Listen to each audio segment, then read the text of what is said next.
Hello my dear class 9 family മക്കളെ, Onam exam ആവാനായിട്ടുണ്ട്. അപ്പോൾ സ്വാഭാവികമായിട്ട് ഒന്നാമത്തെ ചാപ്റ്റർ ആയിട്ടുള്ള moving forward from the stone age എന്ന് പറഞ്ഞിട്ടുള്ള ഹിസ്റ്ററിയുടെ ചാപ്റ്ററിൽ നിന്നുള്ള വളരെ പ്രധാനപ്പെട്ട ഒരു കോൺസെപ്റ്റ്, ഒരു ചോദ്യം നിങ്ങൾക്ക് വേണ്ടി പറഞ്ഞു തരാനാണ് ഞാൻ വന്നിട്ടുള്ളത്. കഴിഞ്ഞ ഓണം എക്സാമിനും അതുപോലെ തന്നെ ഇതിന് മുന്നിലുള്ള ഓണം എക്സാമിനും ക്രിസ്മസ് എക്സാമിനും അതേപോലെ തന്നെ പബ്ലിക് എക്സാമിനും ചോദിച്ചു കണ്ടിട്ടുള്ള ഒരു ഭാഗത്ത് നിന്നുള്ള ഒരു ക്വസ്റ്റ്യൻ അതാണ് നിങ്ങൾക്ക് വേണ്ടിയിട്ട് ഈ ഒരു കുഞ്ഞു വീഡിയോയിൽ ഹരിസാർ പറഞ്ഞു തരാൻ പോണത്. അപ്പം ഈ പറഞ്ഞിട്ടുള്ള ഭാഗം നിങ്ങൾക്ക് ഒരുപാട് കൺഫ്യൂഷൻ ഉണ്ടാവും. ചിലപ്പോൾ ഫസ്റ്റ് ചാപ്റ്റർ തന്നെ കുറെ പേർക്ക് കൺഫ്യൂഷൻ ഉണ്ടാവാൻ ഭാഗത്തുള്ള ചാപ്റ്റർ ആണ്. അപ്പൊ ഇതൊക്കെ നിങ്ങൾക്ക് വളരെ പെട്ടെന്ന് കിട്ടാൻ വേണ്ടിയിട്ടൊക്കെ നമ്മുടെ ബാച്ചിലേക്ക് ജോയിൻ ചെയ്തിട്ട് അടിപൊളിയായിട്ട് പഠിക്കുക. ഈ ഒരു വർഷം നമുക്ക് 9ാം ക്ലാസ്സിൽ നല്ലൊരു മാർക്കൊക്കെ മേടിക്കാൻ മക്കളെ. അപ്പൊ എല്ലാവരും എന്ത് ചെയ്യുക, നമ്മുടെ ബാച്ചിലേക്ക് ജോയിൻ ചെയ്ത് പഠിക്കുക. അതേപോലെ തന്നെ മാക്സിമം ഈ വീഡിയോ എല്ലാവർക്കും ഒന്ന് ഷെയർ ചെയ്ത് കൊടുക്കുക, എന്നിട്ട് സബ്സ്ക്രൈബ് ഒക്കെ ചെയ്ത് വെക്കുക. ഇതുപോലുള്ള ഒരുപാട് ക്വസ്റ്റ്യൻസും ഒരുപാട് കോൺസെപ്റ്റും ഒക്കെ ആയിട്ട് സോഷ്യലി മാത്രമല്ല മറ്റ് വിഷയങ്ങളിലുള്ള അധ്യാപകർ നിങ്ങൾക്ക് വേണ്ടിയിട്ട് ക്ലാസ് എടുക്കുന്നതായിരിക്കും. അപ്പൊ താങ്ക് യു സോ മച്ച് മക്കളെ. അങ്ങനെയാണെങ്കിൽ എല്ലാവർക്കും വേണ്ടിയിട്ട് ആ ഫസ്റ്റ് ക്വസ്റ്റ്യൻ ഞാനിതാ പറഞ്ഞുതരാൻ പോവാണ്. നിയോലിതിക് ഏജ് എന്ന് പറഞ്ഞിട്ടുള്ള ഏജ് വളരെ സുപ്രധാനമായിട്ടുള്ള വളരെ ഇമ്പോർട്ടന്റ് ആയിട്ടുള്ള ഒരു ഭാഗമാണ്. എക്സാമിന് ചോദിച്ചു കണ്ടിട്ടുള്ള കണ്ടിന്യൂസ്ലി ചോദിച്ചു കണ്ടിട്ടുള്ള ഒരു ഭാഗമാണ് നിയോലിതിക് ഏജ് എന്ന് പറയുന്നത്, അഥവാ നവീന ശിലായുഗം എന്ന് പറയുന്നത്. നിങ്ങൾ അറിഞ്ഞിരിക്കുക, ഈ ഒരു പീരീഡ് വളരെ വലിയൊരു മാറ്റം. നമ്മൾ തൊട്ട് മുന്നേ പഠിച്ചിട്ടുള്ള പാലിയോലിതിക്കും അതേപോലെ തന്നെ മീസോലിതിക്കും എന്ന് പറഞ്ഞിട്ടുള്ള പ്രാചീന ശിലായുഗം, മധ്യശിലായുഗം പോലുള്ള കാലഘട്ടത്തിൽ നിന്നുള്ള വ്യത്യസ്തമായിട്ടുള്ള ഒരു കാലഘട്ടത്തിനെയാണ് നമ്മൾ നിയോലിതിക് ഏജ് അഥവാ നവീന ശിലായുഗം എന്ന് വിളിക്കുക. നിങ്ങളുടെ മനസ്സിലേക്ക് എപ്പോഴും ഓടി വരിക, ഈ നവീന ശിലായുഗത്തിൽ this is the period of radical change in human life. ഈ കാലഘട്ടത്തിലാണ് മനുഷ്യ ചരിത്രത്തിലെ ഏറ്റവും വലിയ മാറ്റങ്ങൾ നടക്കുന്നത് എന്നുള്ള കാര്യം ഓർത്തു വെക്കുക. The change in human interactions with these surroundings is the reason for these changes എന്ന് പറഞ്ഞു വെക്കുന്നുണ്ട്. മനുഷ്യന്റെ ചുറ്റുവട്ടവുമായിട്ടുള്ള ഇടപെടലുകൾ കാരണമാണ് ഈ വലിയ മാറ്റത്തിന് കാരണമാവുന്നത് പറയാം. അപ്പൊ നിങ്ങൾ ചിന്തിക്കാം, ഈ പറഞ്ഞിട്ടുള്ള മനുഷ്യന്റെ ഇടപെടലുകൾ തന്നെയാണ്, പ്രകൃതിയുമായിട്ട് മനുഷ്യന്റെ ഇടപെടലുകളെയാണ് നമുക്ക് എന്ത് കാണാൻ പറ്റുക, ഈ പറഞ്ഞ മാറ്റങ്ങൾക്ക് കാരണമായിട്ട് കാണാൻ പറ്റുക. നിയോലിതിക്കിന്റെ കാലത്തെത്തിയപ്പോഴത്തേക്ക് ആളുകളുടെ ബുദ്ധി നല്ലോണം വികസിച്ചു. ആളുകൾ എന്ന് പറയുന്നത് കുറച്ചും കൂടെ റാഷണലായിട്ട് കുറച്ചുകൂടെ യുക്തിപരമായിട്ട് ചിന്തിക്കാനുള്ള ശ്രമങ്ങൾ തുടങ്ങി. അതിന്റെ ഭാഗമായിട്ട് നിങ്ങളിവിടെ കാണാൻ പറ്റും രണ്ട് സുപ്രധാനമായിട്ടുള്ള മാറ്റങ്ങൾ. എന്താണ് രണ്ട് സുപ്രധാനമായ മാറ്റങ്ങൾ? ഒന്നാമത്തതാണ് ഡൊമസ്റ്റിക്കേഷൻ ഓഫ് ആനിമൽസ് അഥവാ ജീവികളെ വളർത്തുക. എന്താ പറയുന്നത്?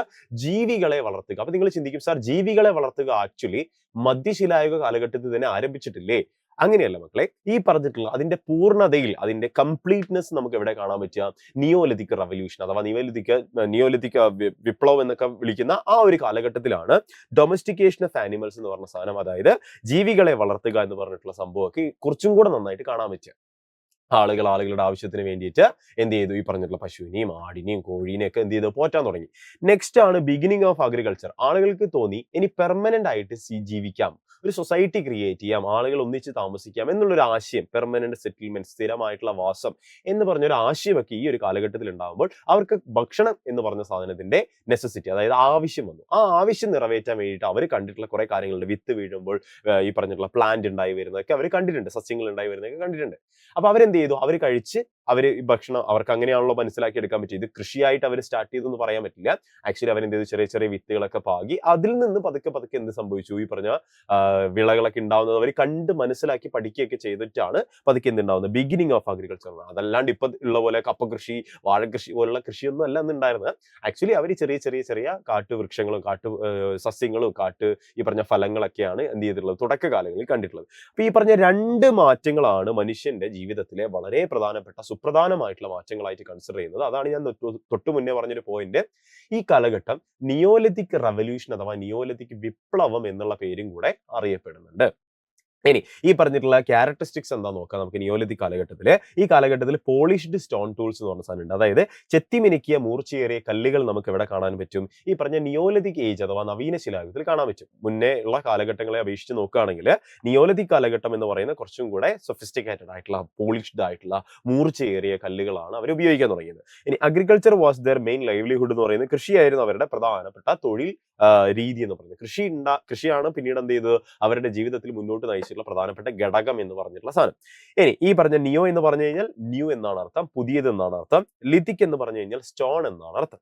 അപ്പൊ നിങ്ങൾ അറിഞ്ഞിരിക്കാൻ, ഞാൻ നേരത്തെ പറഞ്ഞൊരു പോയിന്റ് ഉണ്ട്. അതായത് നിയോലിതിക് റവല്യൂഷൻ അഥവാ നവീന ശിലായുഗ വിപ്ലവം എന്നറിയപ്പെട്ട, അല്ലെങ്കിൽ ആ ഒരു ടേം ആദ്യമായിട്ട് കോയിൻ ചെയ്തത് ഗോർഡോൺ ചൈൽഡേ എന്ന് പറഞ്ഞിട്ടുള്ള വ്യക്തിയാണ്, അല്ലെങ്കിൽ ഗോർഡോൺ ചിൽഡേ എന്ന് പറഞ്ഞിട്ടുള്ള വ്യക്തിയാണ് ഈ പറഞ്ഞിട്ടുള്ള നിയോലിതിക് റവല്യൂഷൻ എന്നുള്ള ടേം ആദ്യമായിട്ട് കാണുന്നത്. ഇനി നിയോലിതിക് സൈറ്റുകൾ നിങ്ങളൊന്ന് അറിഞ്ഞിരിക്കുക. പ്രധാനമായിട്ട് ജെറീക്കോ, അലികോഷ് മെഹർഗ. ഇത് പഠിക്കാൻ വേണ്ടിയിട്ട് നിങ്ങൾ ജസ്റ്റ് ജാം എന്ന് ആലോചിച്ച് വെച്ചാൽ മതി. ഇവിടെ ഞാൻ ഒരാളുടെ പേര് ഞാൻ എഴുതിയിട്ടില്ല, ഒരു എ ഞാൻ എഴുതിയിട്ടില്ല. ഈ എ ഏതാണെന്ന് ഇപ്പൊ തന്നെ കമന്റ് ബോക്സിൽ വീഡിയോ പോസ്റ്റ് ചെയ്തിട്ട് കമന്റ് ബോക്സിൽ കമന്റ് ചെയ്യുക ഏതാണ് ഒരേ. ഇവിടെ ഞാൻ 3 പേരുടെ പേരെ വെച്ചിട്ടുള്ളൂ, ഒരാളുടെ പേര് ഞാൻ ഇവിടെ മറച്ചു വെച്ചിട്ടുണ്ട്. ആ നാലാമത്തെ ആളുടെ പേര് എന്ത് ചെയ്യുക, ഉറപ്പായിട്ടും എന്റെ മക്കൾ എന്ത് ചെയ്യുക, കമന്റ് ബോക്സിൽ കമന്റ് ചെയ്യുക. എ വെച്ച് സ്റ്റാർട്ട് ചെയ്യുന്ന ഒരു സ്ഥലമാണ്. Okay, ready.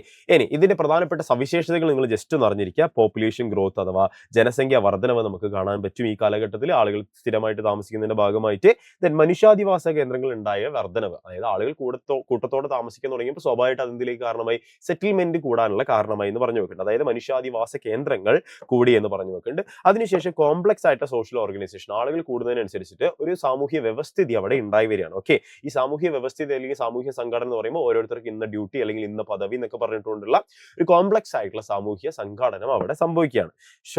തൊഴിൽ വിഭജനಕ್ಕೆ ഇതിന്റെ ഭാഗമാണ് കേട്ടോ. ഇനി അടുത്താണ് ഷോർട്ടേജ് ഓഫ് ഫുഡ് പ്രൊഡക്ട്സ്. ആളുകൾ കൂടി, സ്വാഭാവികമായിട്ട് ആളുകൾക്ക് 10 ആൾ കഴിക്കേണ്ട ഫുഡ് അല്ല 1000 പേര് കഴിക്കുക അല്ലെ, രണ്ട് തമ്മിൽ വ്യത്യാസമുണ്ട്. അപ്പൊ എന്ത് സംഭവിച്ചു, ഭക്ഷണങ്ങളുടെ ലഭ്യത കുറവ് അവിടെ കാണാൻ പറ്റി. ചേഞ്ചസ് ഇൻ ടെക്നോളജി എന്ന് പറഞ്ഞുകൊണ്ട് സാങ്കേതിക വിദ്യയിൽ വന്ന മാറ്റം എന്ന് പറഞ്ഞുകൊണ്ട്, അതായത് ചേഞ്ചസ് ഇൻ ടെക്നോളജി കൊണ്ട് ഉദ്ദേശിക്കുന്ന ആളുകൾ പണ്ട് ഈ പറഞ്ഞ കല്ലുകളൊക്കെ ഉപയോഗിച്ചുകൊണ്ടും ആ സമയത്ത് നിന്ന് പതുക്കെ പതുക്കെ ആ കല്ലുകൾ ഉപയോഗിച്ചുകൊണ്ടും ഈ പറഞ്ഞിട്ടുള്ള മൃഗങ്ങളുടെ എല്ലുകൾ ഉപയോഗിച്ചുകൊണ്ടൊക്കെ അവര് ഈ പറഞ്ഞിട്ടുള്ള ആയുധങ്ങൾ ഉണ്ടാക്കാൻ തുടങ്ങി. ആ ആയുധങ്ങൾ വെച്ചിട്ട് അവർ കൃഷി ചെയ്യാൻ തുടങ്ങി. അത് കുറച്ചുകൂടെ എളുപ്പത്തിൽ അവർക്ക് എന്ത് ചെയ്യാൻ പറ്റി, കൃഷി മുന്നോട്ട് കൊണ്ടുപോകാൻ വേണ്ടി സഹായിച്ചു. സാങ്കേതിക വിദ്യയിലുണ്ടായ മാറ്റം, ചക്രത്തിന്റെ കണ്ടുപിടുത്തം, ഫയറിന്റെ കണ്ടുപിടുത്തം ഒക്കെ ഈ ഒരു കാലഘട്ടത്തിൽ പതുക്കെ പതുക്കെ അതിന്റെ ഏറ്റവും അപ്മോസ്റ്റ് ലെവൽ, അല്ലെങ്കിൽ ഈ പറഞ്ഞ അറ്റ്മോസ്റ്റ് ലെവൽ ഏറ്റവും ടോപ്പ് മോസ്റ്റ് ലെവലിൽ എത്തി എന്ന് വേണമെങ്കിൽ നമുക്ക് പറയാൻ പറ്റും. അപ്പൊ ഇതാണ് പ്രധാനമായിട്ട് എന്റെ മക്കളോട് പറയാനുള്ള നിയോലതിക്കിന്റെ സവിശേഷതകൾ എന്ന് പറയുന്നത്. അപ്പൊ മറക്കണ്ട, കമന്റ് ബോക്സിൽ ഇപ്പൊ തന്നെ ഈ പറഞ്ഞ നിയോലതിക് സൈറ്റിലെ ഒരു എ ഏതാണ്, ഈ പറഞ്ഞ ജെറീക്കോ എ, ഈ പറഞ്ഞ അലികോഷ് എ, മെഹർഗന്റെ എം, ഒരു എ മിസ്സാണ്. ആ എ ഏതാണെന്നുള്ള ജാം എന്ന് പറഞ്ഞിട്ടുള്ള കോഡാണ്. അതിൽ എ ഏതാണെന്നുള്ള കമന്റ് ബോക്സിൽ ഇപ്പൊ തന്നെ കമന്റ് ബോക്സിൽ കമന്റ് ചെയ്യാൻ മക്കളെ. നമുക്ക് ഇനിയും കാണാം ഇതുപോലുള്ള ഇമ്പോർട്ടന്റ് ആയിട്ടുള്ള കോൺസെപ്റ്റ്, ഇമ്പോർട്ടന്റ് ആയിട്ടുള്ള ക്വസ്റ്റ്യനുമായിട്ട് സാർ ഇനിയും വരുന്നതായിരിക്കും. താങ്ക് യു സോ മച്ച് മക്കളെ. Until then see you, bye by.